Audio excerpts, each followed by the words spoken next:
This video discusses subnet mask and how to subnet addresses for IP version 4. So when we say what is a subnet mask is used by an IP host to answer a critical question in the communication process. The question is the destination host local on my network or not? Meaning, should this packet go to this network, or should this packet be forwarded to another network? And so looking at the mask, it identifies and helps with routing. The process that answers this question occurs on any device running IP that is capable of generating, receiving, or forwarding an IP packet, like, for instance, routers or servers or workstations. So the critical question of, is this packet for this network or for another network? And so looking at the subnet mask, it helps determine where this packet should be forwarded to. So what are the default mask values? And understand that subnet mask can be represented as in a decimal form, or a binary format, or as bits. And so when we say class A, what is its default mask for class A? Well, when we look at class A, the default mask for class A is, we look at the first 8 bits. The first 8 bits for class A. So how is that represented in decimal format?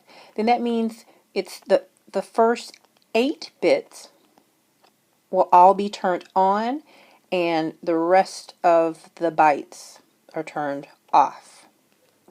So if you see, so that this represents class A in a decimal format.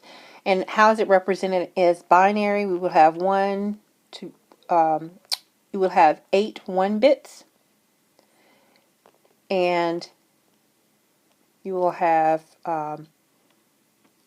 followed by 0 bits for the last 3 bytes.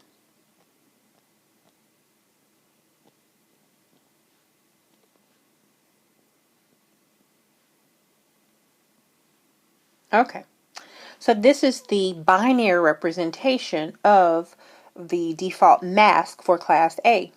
Now remember, the default mask for class A is 8. The first 8 bits. The first 8 bits are what we recognize for class A.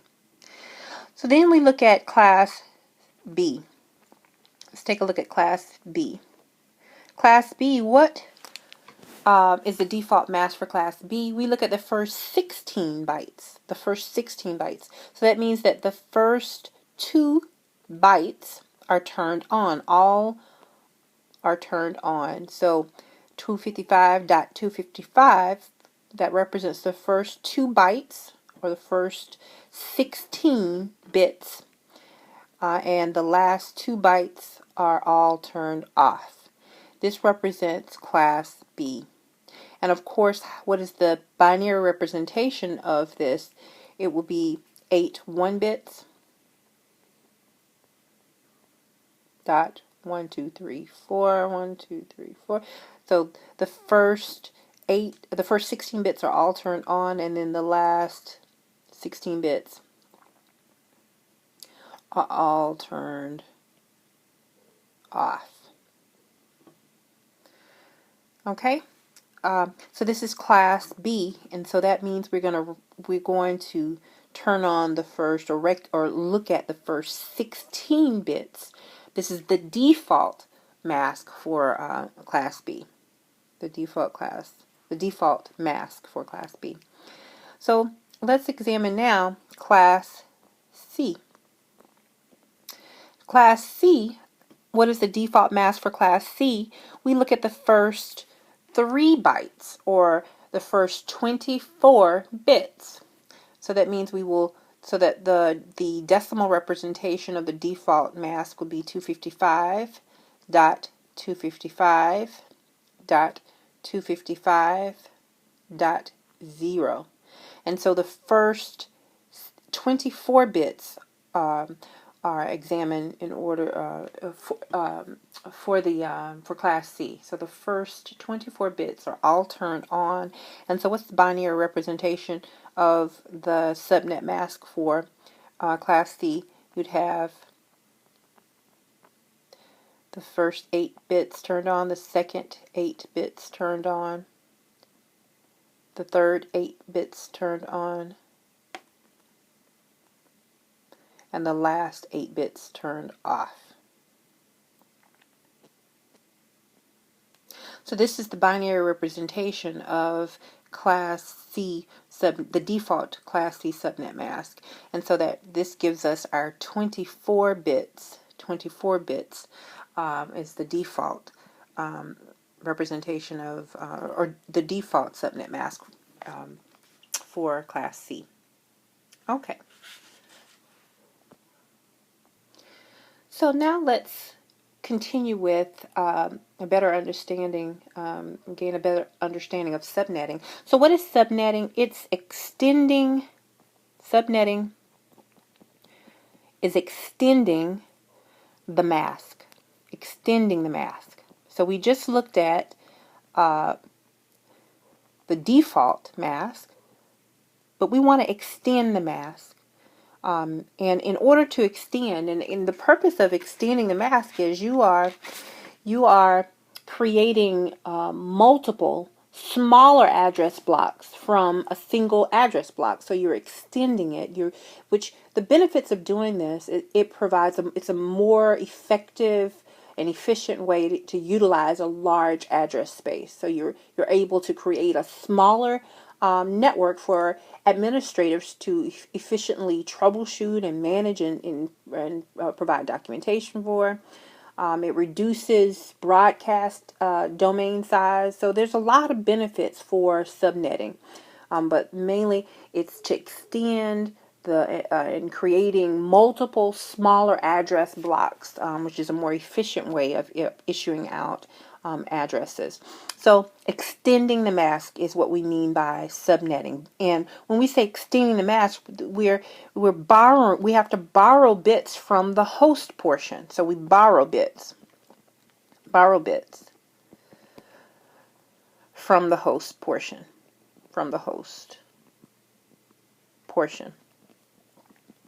And when we say borrow, we steal bits, okay, from the host portion. This is an important concept. We're borrowing bits in order to extend our mask. We have to borrow bits from the host portion. So next we're going to look at an example of extending the address space. Now, remember that the critical question we're trying to address, and each node is trying to address, is when is this IP packet in this network, or does this IP packet belong to another network? And so how do we examine that? How do we know how to forward a packet? And how do we forward it? We know by looking at the IP address and looking at the mask. That reveals how to move this packet closer to its destination. Okay, so let's look at an example. So let's look at two hosts. So host A, let's say host A has an IP address of 172.16.1.1 and slash, which is our prefix of 16. So what that 16 means is we're going to our subnet mask will look at the first 16 bytes will all be turned on. So the first 16 bytes are all turned on. So that's going to be a default mask. That's going to be for class B. Class B looks at the first 16 bits, right? They're all turned on. So host, and let's see here for host B, The IP address is 172.16.129.1/16. So the question is, should these packets, should these IP, based off the IP addresses and the mask, the subnet mask, will they be forwarded to the same network, right? Are they on the same network? And so how do we know if they are? We need to look at the mask. And so they both have /16, which means that the first 16 bits are turned on.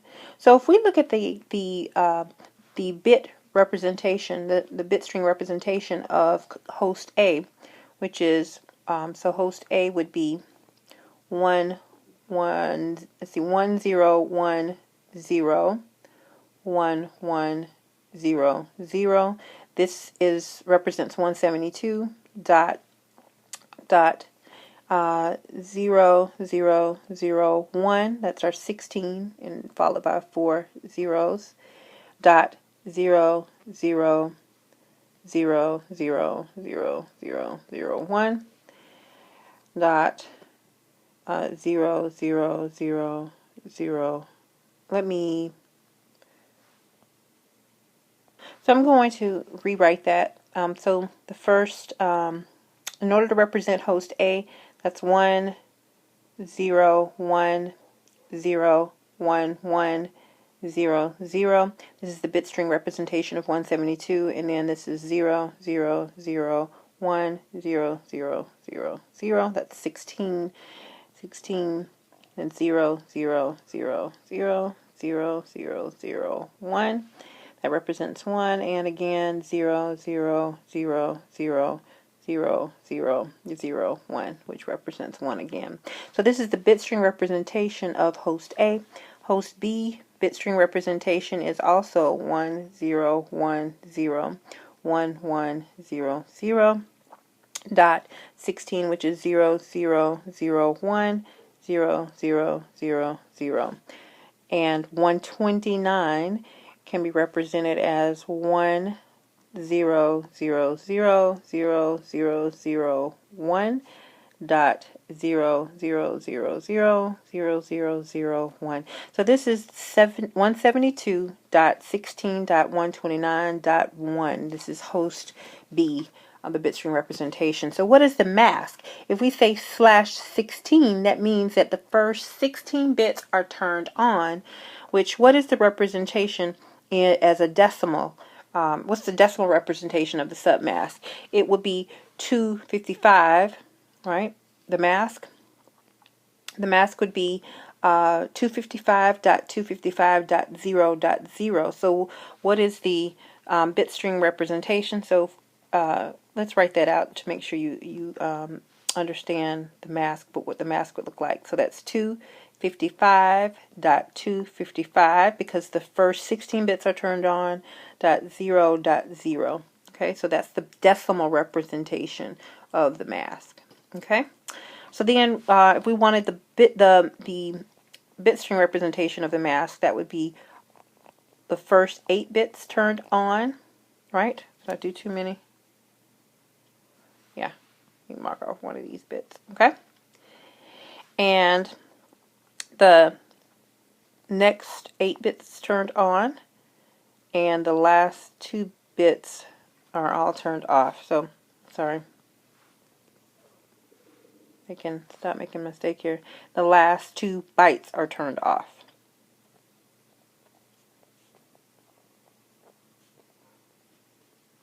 All right.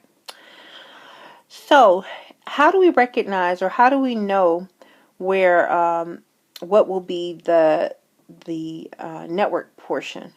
We perform the AND operator, what we call ANDing the mask with each of the with ANDing the IP addresses with the mask.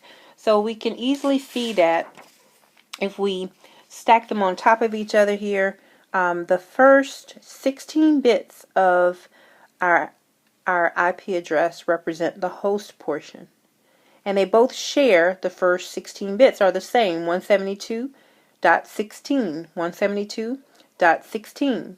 And so we can easily see, and let's just highlight, so 172.16 and 172.16. So wherever there's a 1 bit in the mask, is how we read our IP address. So we can easily see that the first 2 bytes are the same for both hosts. So therefore, they are in the same network. They're in the same network. Now let's examine. So this is with the default mask of 255.255.0.0, which is 16. Okay, which is class B. Class B, and I guess I should write this. So this is class B, which examines the first 16 bits. This is default. Okay, so now let's look at an example of extending the mask, extending our mask. And remember the question we're always trying to ask: does this IP belong to this network, or should it be routed to another network? Okay, does it belong to this network, stay in this network, or should it be or in this block or subnet, or should it be routed to another block, another network? Okay, so let's now take a look another example. Look at another example. We'll use these same IP addresses, but we will change the mask. No longer dealing with the default subnet mask. Okay, so now let's go back with the same host, host A, with the IP address of 172.16.1.1, and host B IP address is 172.16.129.1. Okay, and the mask, our mask here, is 255.255.1, and that's, sorry, 255. Let me erase that so it's a little clearer. Sorry. .255.128.0.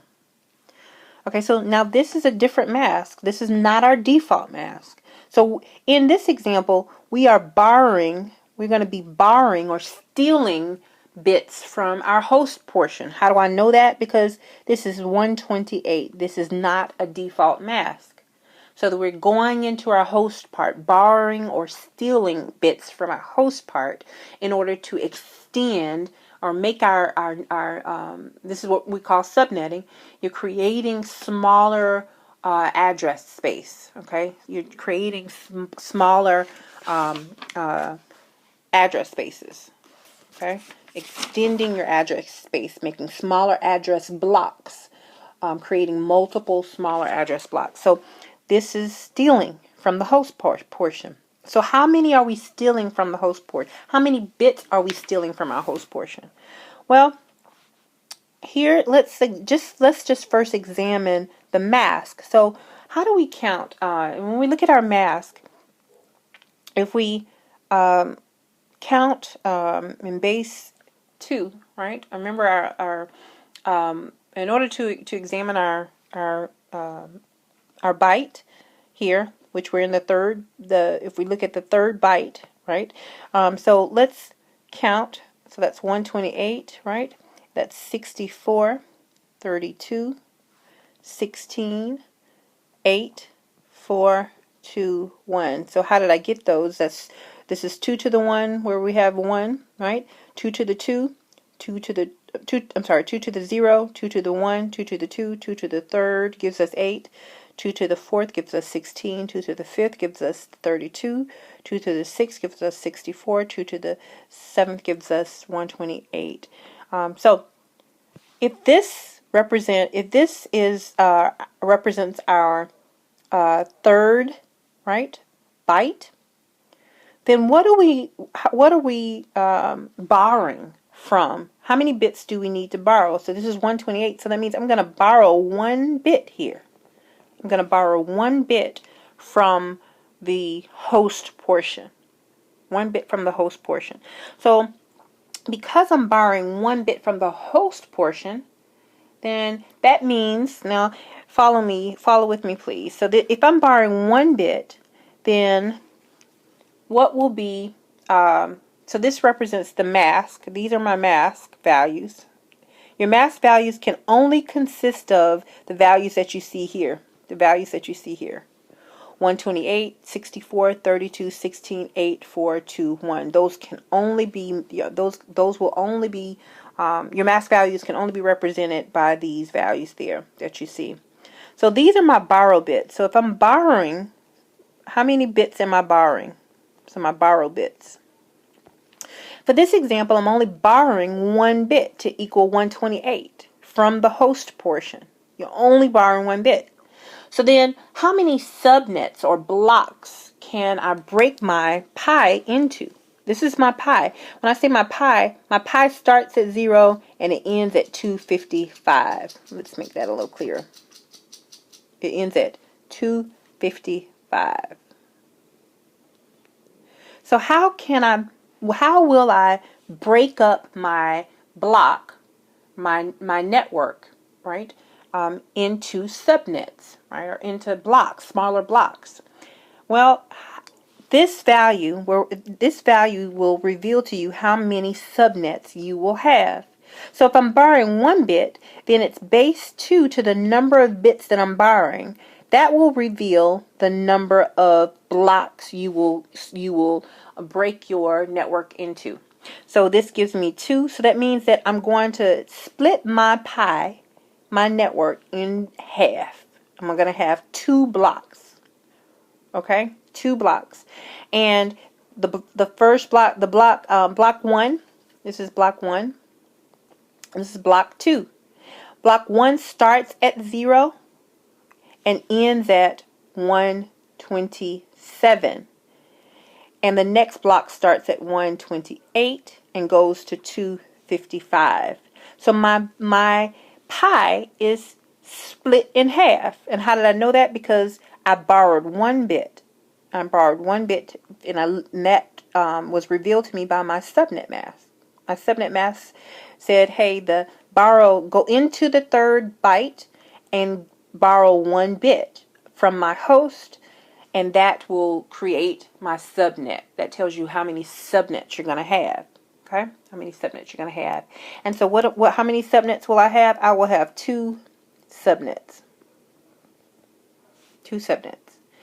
And 1 subnet. So that tells me, so what is going to be the range, the first, what's going to be the range of my IP addresses for, given this subnet, what's going to be my IP range? So it's going to be 172.16.1.0. That's the first address in this space, and it's going to go all the way up to, remember, we're only dealing with the 3rd byte. So this is going to be 172.16.1.255. That's going to be the range for the first block. So what's going to be the range for the second block? 172.16.1. What is this? The second block start? It starts at 128.